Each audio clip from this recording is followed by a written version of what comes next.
नमस्कार मित्रों, मैं डॉक्टर विजय कुलकर्णी आज आपके सामने निराला जी की हिंदी साहित्य में चर्चित कविता जूही की कली इसे लेकर सम्मुख हुआ हूँ।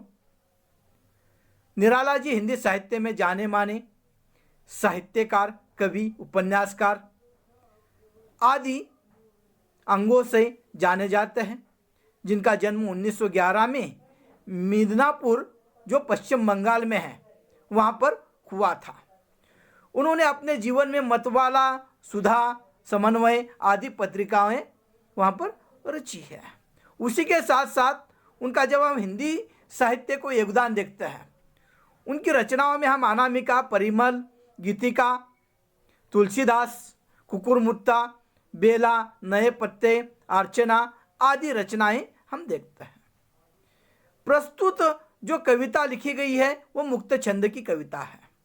मुक्त छंद यानी जिस कविता में मात्राओं तथा वर्णों की कोई निश्चित संख्या नहीं होती, उस पर कोई बंधन नहीं होता। इस कविता में प्रेम का वर्णन किया गया है। वैसे हम देखते हैं इस कविता को लेकर जब सरस्वती पत्रिका में इस कविता को छापने के लिए वहाँ पर मना किया गया था। महावीर प्रसाद द्विवेदी जी ने इस कविता को श्रृंगारिक कविता कहते हुए इसे छापने से उन्होंने मना किया, लेकिन फिर भी ये मुक्त छंद की नींव डालने वाली कविता है। वहीं से कविता का एक नया प्रवाह की शुरुआत हुई है। तो हम देखते हैं इस कविता को लेकर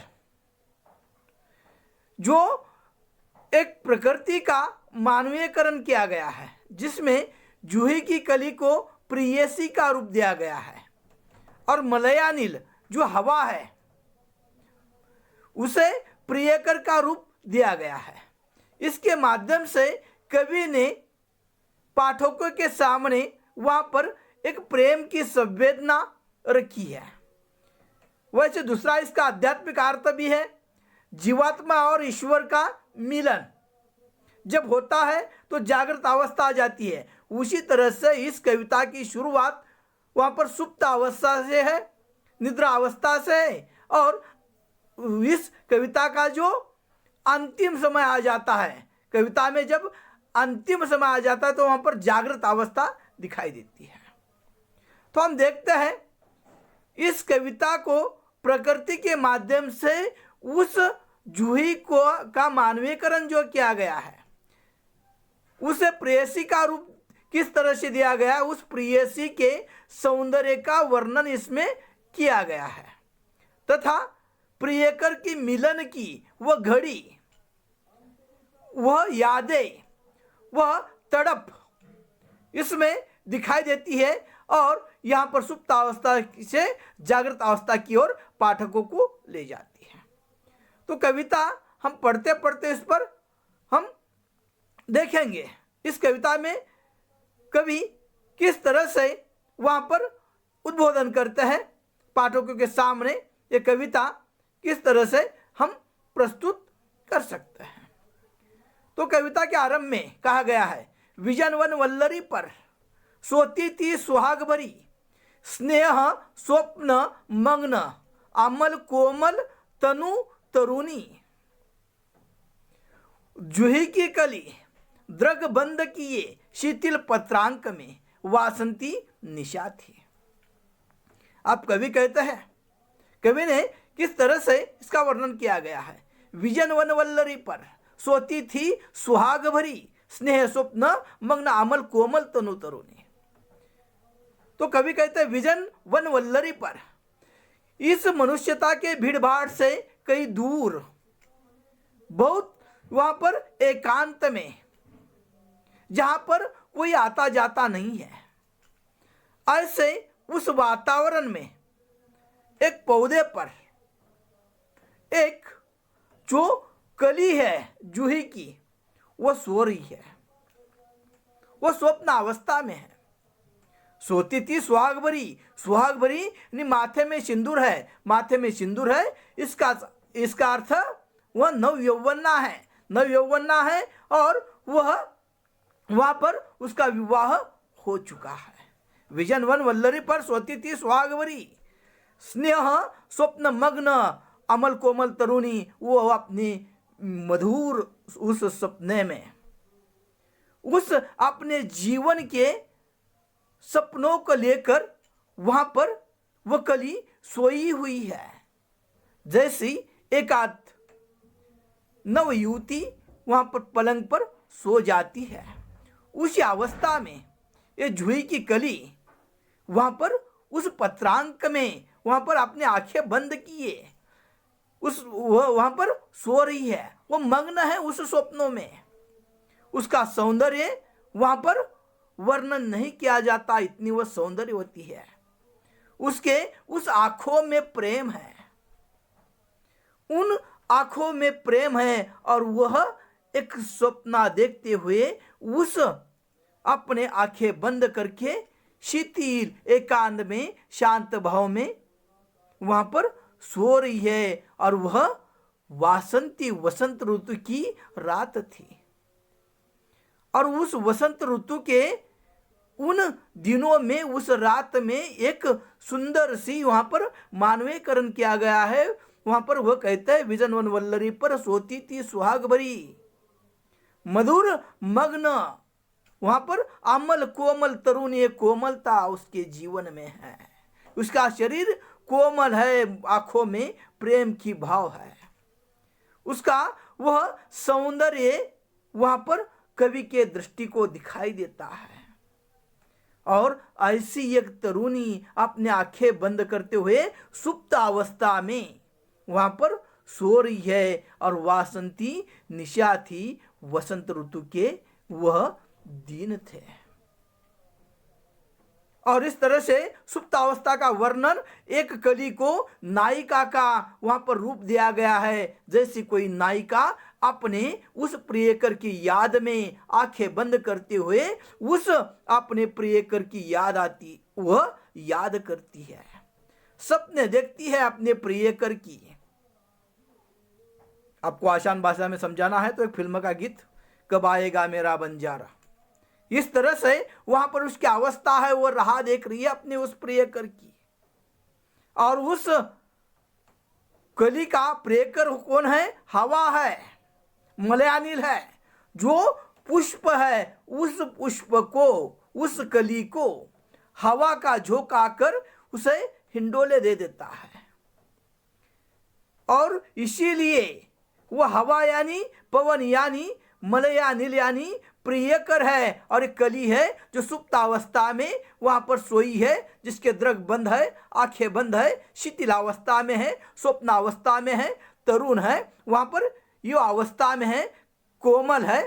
और ऐसे सौंदर्यवती का चित्रण वो अपने वो कविता में करते हुए कहता है, वो अपने उस प्रियकर की याद कर रही है, और वह वासंती रात थी।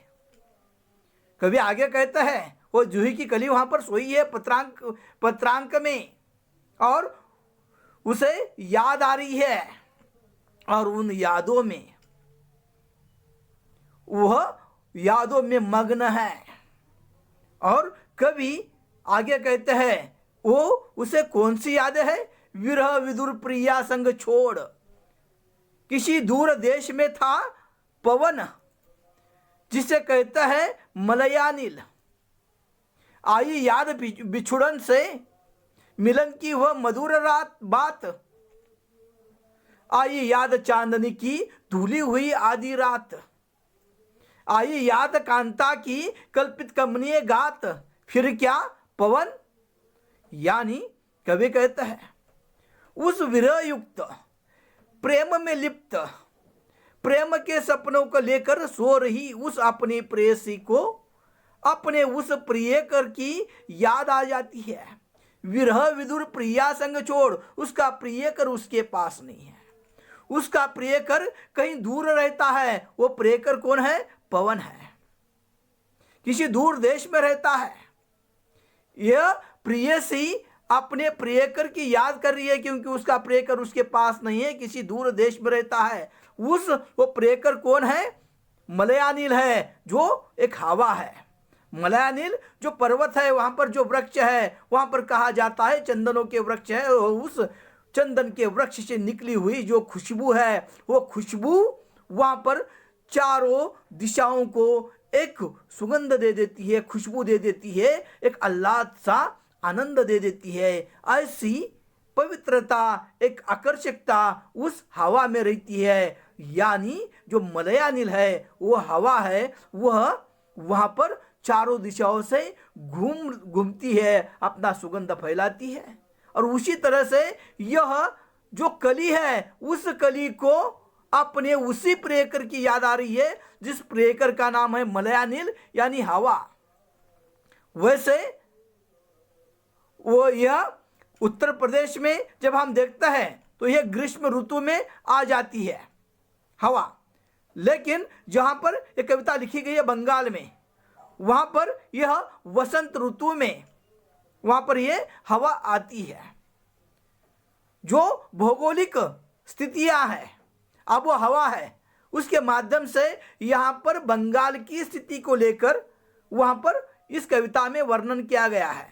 और इसीलिए बंगाल में जो वसंत ऋतु होता है, उस वसंत ऋतु में वह कली खिलती है, इसलिए वहां पर कहा गया है वासंती निशा थी, और उसका प्रियकर जो था मलयानिल था। और इसलिए उस प्रेयसी को अपने उस प्रियकर की याद आ रही है, और उन यादों को लेकर वह उसके मन में एक तड़प है, प्रेम की एक कोमल भावना है। और इसीलिए वह अपने उस मलयानिल की याद कर रही है। और इसलिए कवि कहते हैं, विरह विदुर प्रिया संग छोड़ किसी दूर देश में था पवन, जिसे कहते हैं मलयानिल। आई याद बिछुड़न से मिलने की वह मधुर बात, आई याद चांदनी की धुली हुई आधी रात, आई याद कांता की कल्पित कमनीय गात, फिर क्या पवन। उस प्रियकर को भी अपने उस प्रेयसी की वह शरीर जो सौंदर्य है, जिस शरीर में सौंदर्य है, मन का सौंदर्य है, उसकी याद आई है। और इसलिए वह उसे अपने उस प्रियकर के मधुर वह बातें भी याद आ रही है, जो अक्सर प्रियकर और प्रेयसी चांदनी की रात में क्या करता है, हाथ में हाथ हो तेरा मेरा साथ हो, ये जो बातें चलती है। उसी तरह से जब हम देखते हैं कि ये प्रेम की जब यादें होती है, उन यादों में अपना प्रियकर या प्रेयसी अपने पास में जब नहीं होती, तो उसकी यादें मन को तड़पाती है, चैन से जीने नहीं देते। जब खाना खाने बैठते हैं तो थाली में दिखाई देती, किताब वहां पर निकाल लेते, किताब में दिखाई देती है, कैंटीन में बैठ जाते तो कैंटीन में भी दिखाई देती है। ये प्रेम की संवेदना अलग होती है। और उसी तरह से यहाँ पर प्रियकर और प्रेयसी के अंदर की जो प्रेम की एक संवेदना है, उसको लेकर कवि कहते हैं, आई याद बिछुड़न से मिलन की वह मधुर बात, आई याद चांदनी की धुली हुई आधी रात, आई याद कांता की कल्पित कमनीय गात, फिर क्या पवन। और उसे अपने प्रेयसी की वो शरीर, वो सौंदर्य, वो भाव का जो भाव में जो प्रेम था, उस प्रेम की याद आ रही है। और आपके लिए उदाहरण देना है, ये यादें कैसे होती है। जब प्रेयसी की या प्रियकर की याद आ जाती है, तो व्यक्ति का वहां पर अपने आप पर अंकुश नहीं होता। और इसलिए फिल्म का एक गीत भी है, नहीं रुकती नहीं रुकती तेरी याद आती है। ये स्थितियां हो जाती है, और मनुष्य वहां पर अपने आप को खोकर अपने प्रेयसी को या प्रियकर के मिलने के लिए तड़पता है, अंदर या अंदर तड़प होती है। यह तो फिल्मों का उदाहरण हो गया। दूसरा आपको उदाहरण देना है, जब पत्नी की याद आ जाती है, तब भले भले संतों ने भी अपनी वहां पर वह समंदर पार किया है, नदी नाले पार किए हैं। तुलसीदास जब रत्नावली को मिलने के लिए चले गए थे, रत्नावली की याद आई। तुलसीदास अपने मन पर काबू नहीं पा सके और वहां पर समंदर में उन्होंने छलांग लगाई और छलांग लगाकर वहां पर सामने सांप है या क्या वहां पर रस्सी है कुछ पता नहीं है, उन्होंने छलांग लगा दिया, अपने पत्नी के पास चले गए। वहां पर की बात अध्यात्म की अलग है। वहां पर फिर वहां पर रामचरितमानस वगैरह की वहां पर निर्मित हो गई, वहां पर वो अलग बात है। लेकिन हम देखते हैं वही याद जो तुलसीदास को रत्नावली की आ गई थी, उसी तरह की यादें वहां पर प्रियकर और प्रेयसी में होती है। और इसीलिए जब याद आ जाती है तब कुछ पता नहीं चलता। और इसीलिए कवि कहते हैं, आई याद बिछुड़न से मिलन की वो मधुर बात, आई याद चांदनी की धुली हुई, आधी रात में अपने प्रियकर की याद आ रही है प्रेयसी को। आई याद कांता की कल्पित कमनीय गात, फिर क्या पवन। और इस तरह से मन में वो यादें आ रही है। उस यादों को लेकर प्रियकर और प्रेयसी के अंदर जो प्रेम की भावना है, जो विरह है, जो दोनों के अंदर मिलने की एक तड़प है, उस तड़प को लेकर कवि यहाँ पर अपने कविता के माध्यम से वह दिखा रहे हैं किस तरह से दोनों के अंदर की वो स्थितियां हैं। उधर वह जैसे याद आ जाती है, याद आने के बाद क्या होता है, उपवन सरसरित घनगिरी कानन, कुंज लता पुंजों को पार कर, पहुंचा जा उसने की केली, कली खिली साथ सोती थी। और जैसे ही उस प्रियकर को भी अपने पत्नी की, उस प्रियसी की, उस जूही की कली की याद आई है। याद आने के बाद वहां पर मनुष्य कोई बाधा नहीं मानता, चाहे कैसी भी स्थिति हो, उस स्थिति को पार कर वो अपने प्रेयसी को मिलने के लिए जाता ही है। और उसी तरह से यहां पर वहां पर जैसे आधी रात अपने पत्नी की, अपने प्रेयसी की याद आ रही है, वहां पर यह प्रियकर उपवन सरसरित घनगिरी कानन, यानी जंगल में जो जंगल होता है, सरिता होती है, नदियां होती है, घनगिरी कानन अनंत, वहां पर बहुत से पेड़ होते हैं, पौधे होते हैं, कुंज लता पुंजों को पार कर, जो कुछ जंगलों में बाधाएं हैं, चाहे लकड़ी हो, पेड़ हो, लता हो, पुंज हो, उन सब बाधाओं को पार कर प्रियकर अपने प्रेयसी के पास चला गया है। पहुंचा जहां उसने केली, जहां पर उसने केली यानी क्रीड़ा, जहां पर वह पहुंच जाता है अपने प्रेयसी के उस पास, प्रेयसी के पास उन सारे बाधाओं को पार कर चला गया है। वहां पर कली खिली साथ सोती थी, लेकिन जिस प्रेयसी को मिलने के लिए गया है वह प्रेयसी वहां पर स्वप्न अवस्था में है, निद्रा अवस्था में है, सुप्त अवस्था में है, प्रेम में मग्न है। और ऐसी स्थिति में प्रियकर जाकर अपने प्रेयसी के सामने खड़ा है। ये मन की भाव कैसे हुए होंगे, कितने दिनों के बाद आई सजना रात मिलन की, ये स्थितियां हो गई इतने दिनों के बाद, इतने वर्षों के बाद।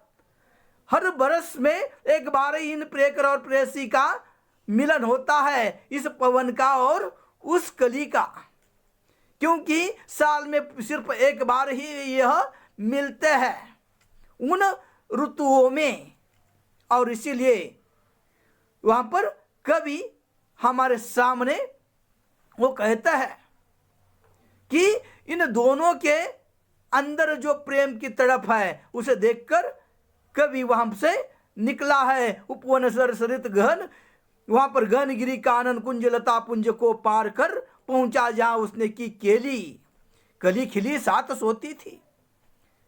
और वह चला गया अपने प्रेयसी को मिलने के लिए। और विशिष्ट ऋतुओं में ही यहाँ प्रियकर और प्रेयसी का हवा और इस कली का मिलन होता है। जब ऋतु आ जाता है तब ही इनका मिलन होता है। वैसे ऋतु कौन कौन सा है, वसंत, ग्रीष्म, वर्षा, शरद, हेमंत और शीत यानी शिरीष। इस तरह से यह ऋतु है। और उस ऋतुओं में ही प्रकृति का वह रूप हमें दिखाई देता है। और उसी तरह से यहाँ पर प्रियकर अपने प्रेयसी को मिलने के लिए वहां पर व्याकुल है और उसने वहां पर अपने प्रेयसी को मिलने के लिए सब बाधाएं पार की है। कानन कुसुम लता पुंज सब पार कर उस जंगल से अपने प्रेयसी को मिलने के लिए गया है, लेकिन प्रेयसी सुप्त अवस्था में है, सोती हुई अवस्था में है। लेकिन आगे कवि कहते हैं, जाने कहां कैसे प्रिय आगमन वह, नायक ने चूमे कपोल, डोल उठी बल्लरी की लड़ी जैसे हिंडोल। इस पर भी जागी नहीं, नायक पास जाकर खड़ा है। वह स्वप्न अवस्था में है, निद्रा अवस्था में। वह अपने प्रिय का आगमन जान नहीं सकी, क्योंकि उसके वह सपने जो उसके थे अपने, और इस तरह से उसके वो मधुर स्वप्न में लिप्त है, सुप्त अवस्था में है, सोई हुई है। अपने सपनों में प्रियकर का वह यादें उसे आ रही है, और उस स्वप्न अवस्था में वो खोई हुई है। प्रियकर जाकर पास में खड़ा है, लेकिन प्रियकर आने की उसे खबर नहीं है। तब प्रियकर ने क्या किया, जाने कहां कैसे प्रिय आगमन हुआ, नायक ने चूमे कपोल, और उस नायक ने, मलया नील ने अपने प्रेयसी के कपोल को चूम लिया है। अब यहां पर चूमने का अर्थ किस तरह से है, जिस तरह से वहां पर जूही की कली होती है, उस कली को हवा के माध्यम से वहां पर एक आह्लादित किया जाता है, हवा आ जाती है और वह कली डोलने लगती है। और उसी तरह से यहाँ पर मलयानील आ गया और उस जूही की कली को उसने चूम लिया, ने प्रेयकर आ गया और प्रेयसी को कपोल को चूम लिया। और इसलिए कवि कहता है कि जाने कहां कैसे प्रिय आगमन हुआ, नायक ने चूमे कपोल, डोल उठी बल्लरी की लड़ी जैसे हिंडोल। इस पर भी जागी नहीं, और अवस्था कैसी होगी, जो झूला होता है। नायक ने जैसे अपने प्रेयसी को कपोल चूम लिए है, तो वो अवस्था कैसी होगी, जैसे हिंडोला होता है मराठी में झोंका। वहां पर हिंडोला जिस तरह से इधर से उधर चला जाता है, उस तरह से आह्लादित एक खुशी का माहौल आ गया। लेकिन इतना होते हुए भी नायक ने अपने प्रेयसी के कपोल चूमने के बाद भी वहां नायिका जागृत अवस्था में नहीं आई है। नायक ने चुने कपोल, डोल उठी बल्लरी की लड़ी जैसे हिंडोल, इस पर भी जागी नहीं, उसकी वह निद्रावस्था खुली नहीं। नुक क्षमा मांगी नहीं, और उसने वहां पर कुछ क्षमा याचना नहीं की, क्योंकि वो सुप्तावस्था में। निद्रालस बंकिम, निद्रालस बंकिम विशाल नेत्र मूंद रही, किम बामत वाली थी यौवन की मदिरा पिए कौन कहे। उसके अंदर वहां पर एक प्रेम का मद है, प्रेम का वह एक नशा है। निद्रालस यानी निद्रा की अवस्था में है, उसके जो आंखें हैं विशाल नेत्र, जो बड़े बड़े आंखें हैं वह बंद है, नेत्र मूंदे रही, बंद किए है। किम्बा मत वाली यानी प्रेम के उस रस में मत रहना, मग्न रहना, जागृत अवस्था में नहीं है, प्रेम दीवाना होता है।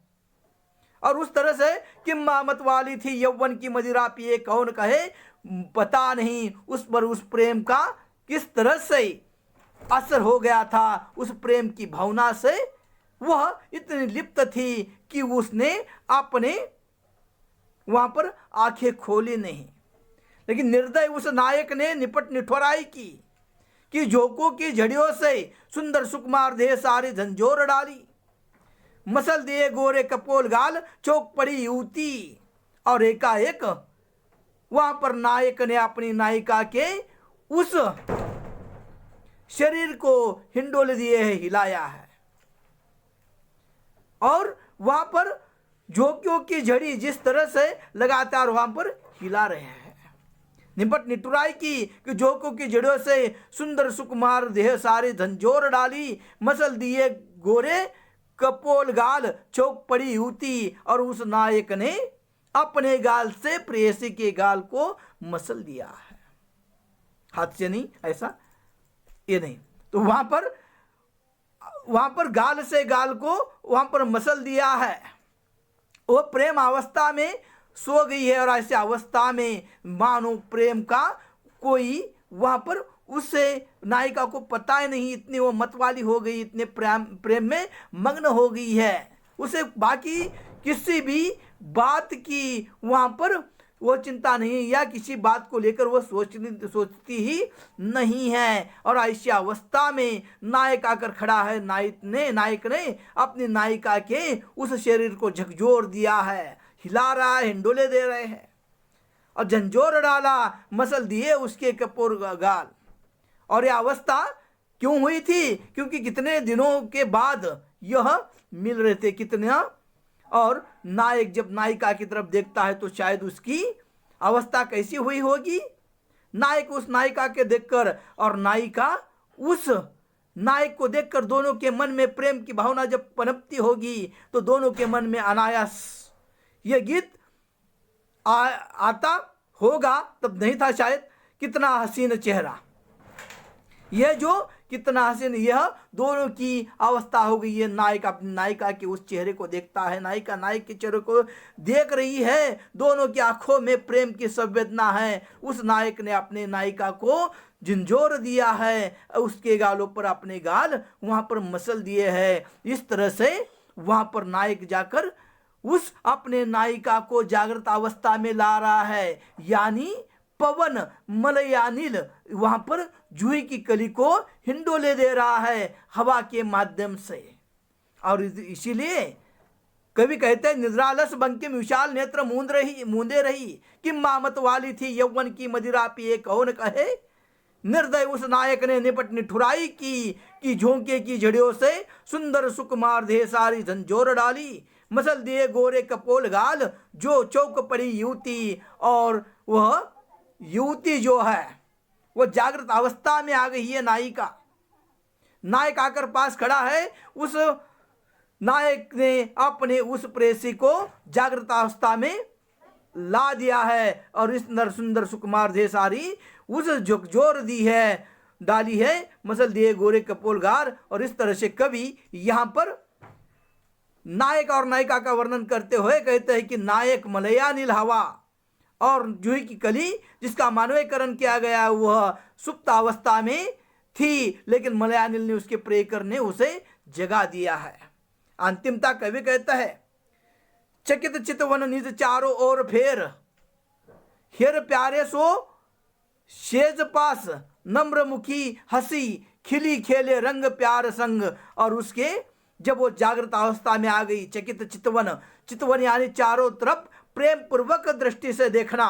चकित चितवन निज चारों ओर फेर, चारों आंखें घुमा रही है, देख रही है।